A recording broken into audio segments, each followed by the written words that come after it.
Hey, Dr. Jon Finn here. Welcome to the Habit Mechanic podcast. Right now, you can get my new best-selling book, Train Your Brain for the AI Revolution, at tougherminds.co.uk. The digital book, audiobook, and physical book are all available at a special price that you won't find anywhere else.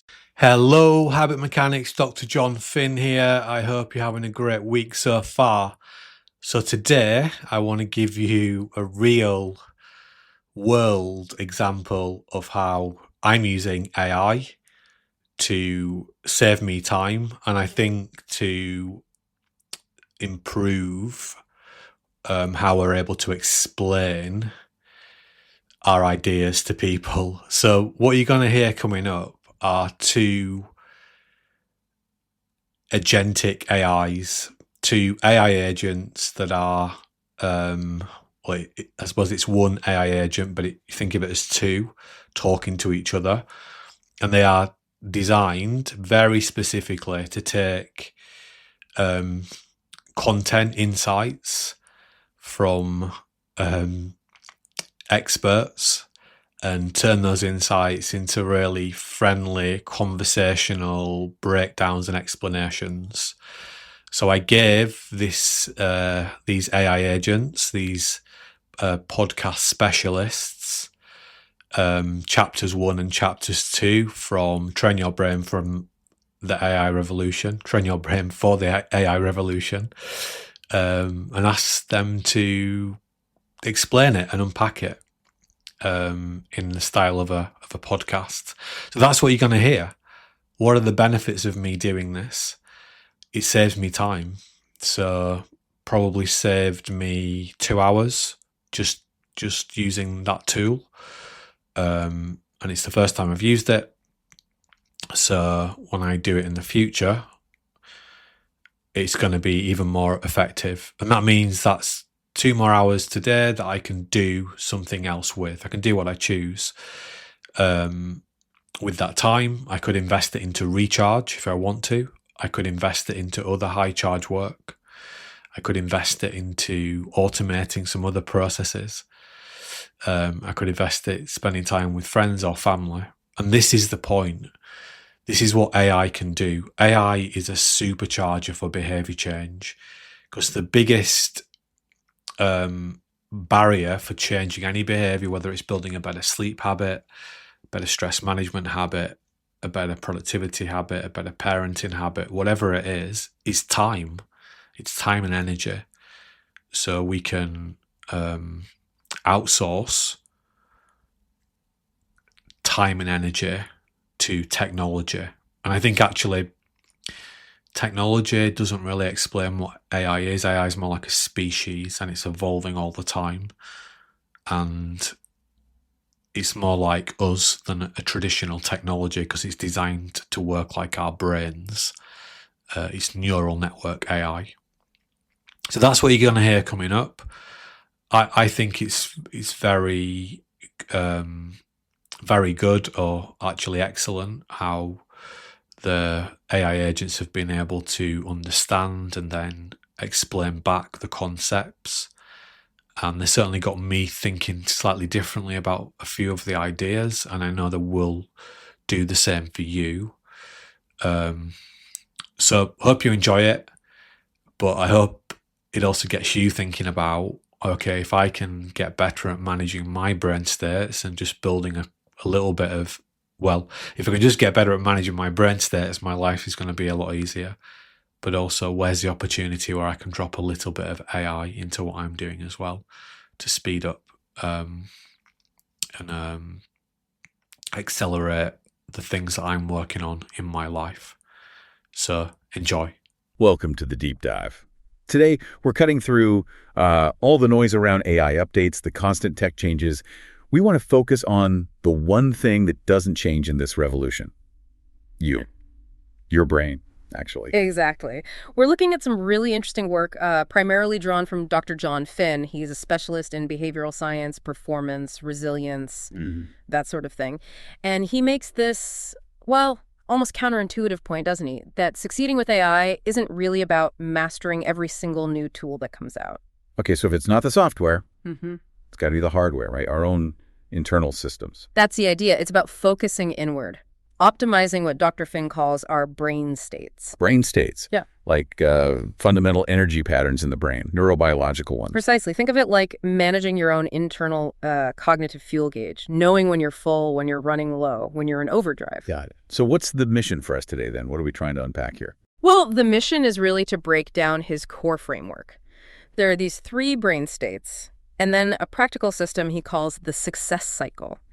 And the promise is that understanding and using this gives you that human AI edge we keep hearing about. Right. The 3 states. Okay, let's quickly map them out. First, there's recharge. That's the essential recovery mode, yes. Essential recovery, active rebuilding of energy, absolutely crucial. Then there's medium charge. That sounds like the everyday stuff. Routine tasks, efficient processing. Exactly. Your standard operating mode for simple daily things. And finally, high charge. This is the premium stuff. Deep focus, complex problem solving, the sophisticated thinking. That's your peak performance mode, where the really unique human insights happen. Okay, 3 modes: recharge, medium, high. Seems logical. Where do we start? Well, this is where it gets interesting. Dr. Finn argues pretty strongly that you have to start at the bottom. You must master recharge first. Really? Not jump straight to boosting high charge. That feels backwards somehow. It does. It feels counterintuitive. But his research, and a lot of performance science backs this up, shows it's the absolute foundation.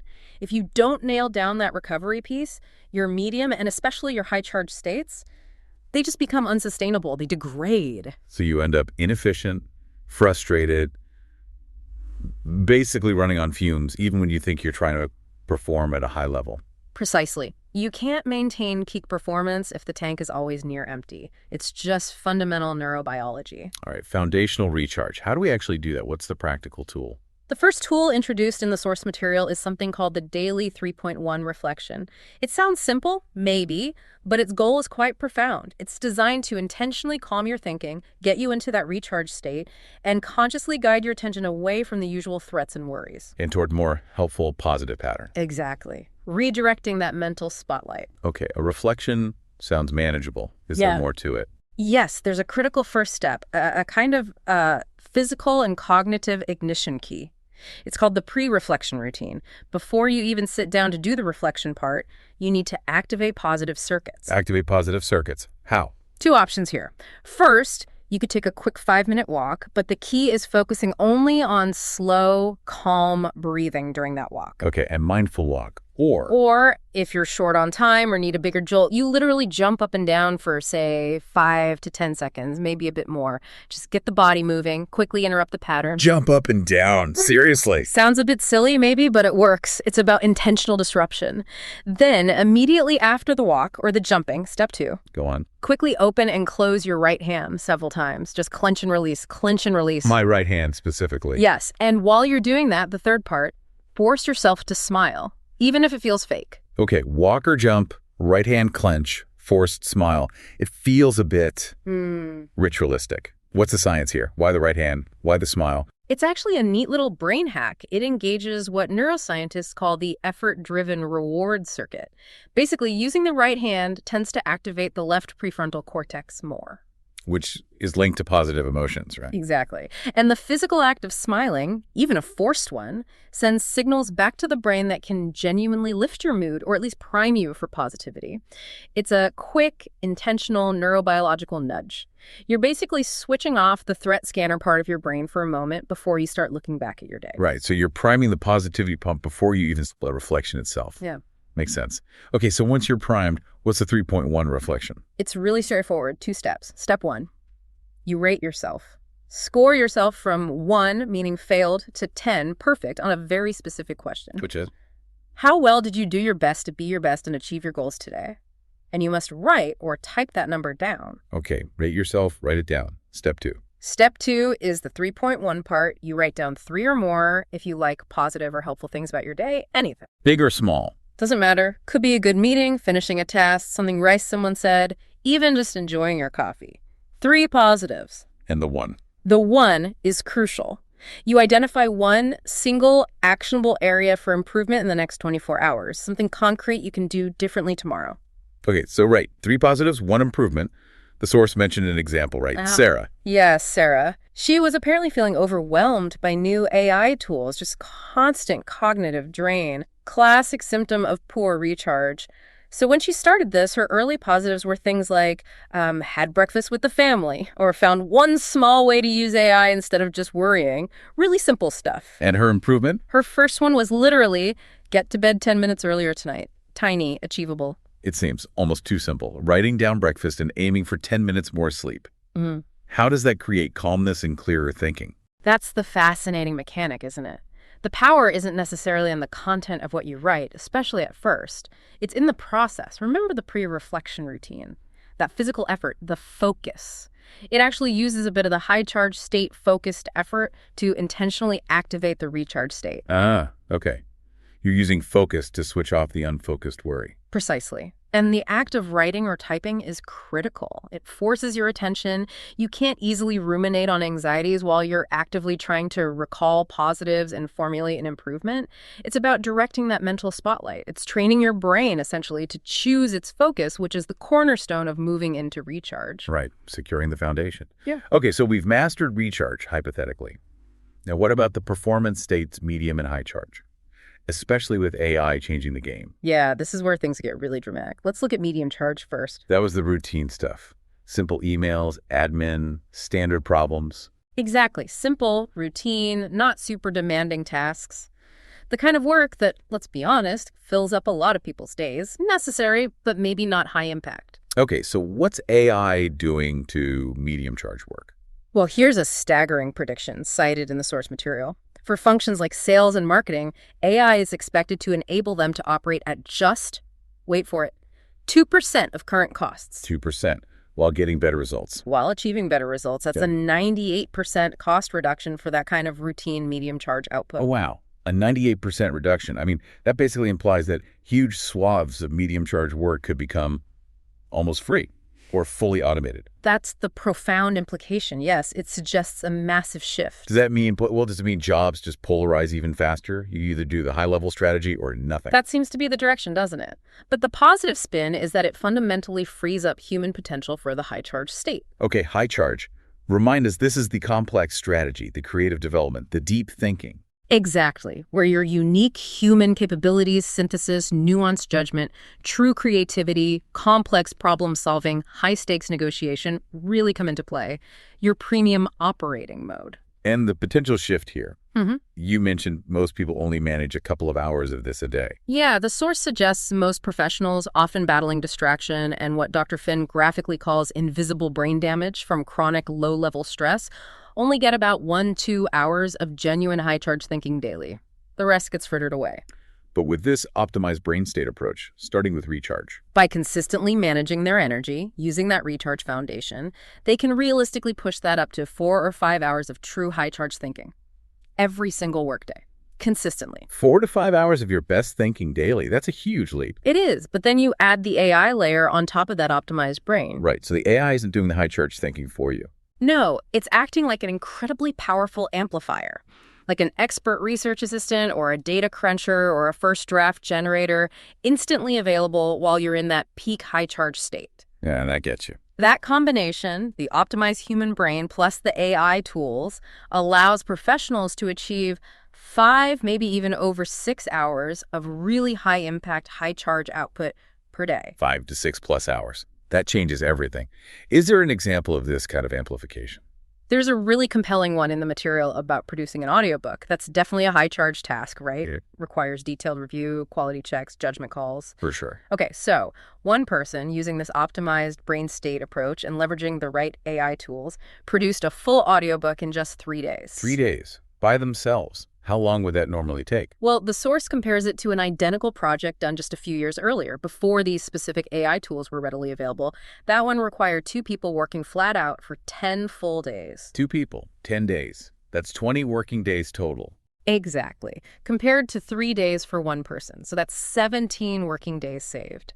And the cost reduction was calculated at around 90%. A 90% cost reduction and 17 days faster on a complex project. Okay, That's not just incremental improvement, that's transformative. It really is. It makes you wonder, why isn't everyone doing this if the gains are that massive? It almost sounds too good to be true. But I guess leads us to the how. It's not just knowing about the states, it's implementing it consistently. Precisely. You need a system. And that's where the source introduces the full roadmap, the success cycle. It's a 4-step process. Okay, let's break down the success cycle.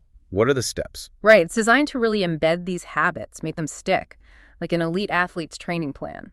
Step 1 is measurement. Measurement, like tracking time. Deeper than that, it's a specific brain state analysis. It's designed to map your current energy patterns, find those hidden energy drains, see where you're actually spending your cognitive fuel throughout the day, reveal the invisible leaks. Okay, find the leaks first, then step 2. Step 2 is planning.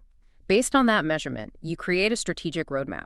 You consciously match tasks to the right energy state, putting high-charge tasks in your peak slots, medium charge elsewhere. And this is where you decide how AI fits in. Exactly. You strategically identify where AI can enhance your capabilities, take over routine medium charge stuff, or support your high charge work, rather than just being another tool you feel you have to use. Makes sense. Map, then plan.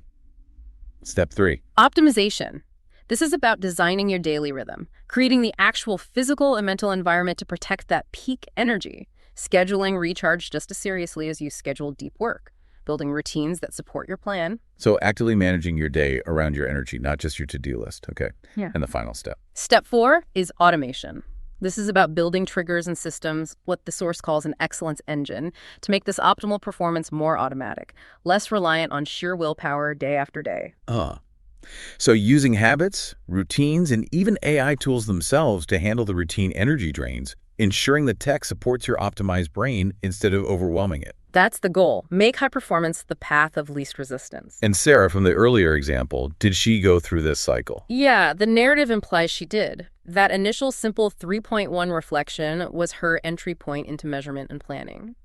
Within weeks, apparently, she was consistently getting her most valuable high-charge work done by early afternoon. And using AI for the routine stuff. Using AI strategically during medium charge periods, protecting those high-charge hours, and crucially, having sustained energy left over for her family in the evenings, not feeling drained. So the outcome is pretty clear then. More peak state hours, less time on mundane tasks, and actual quality recharge time, it sounds like.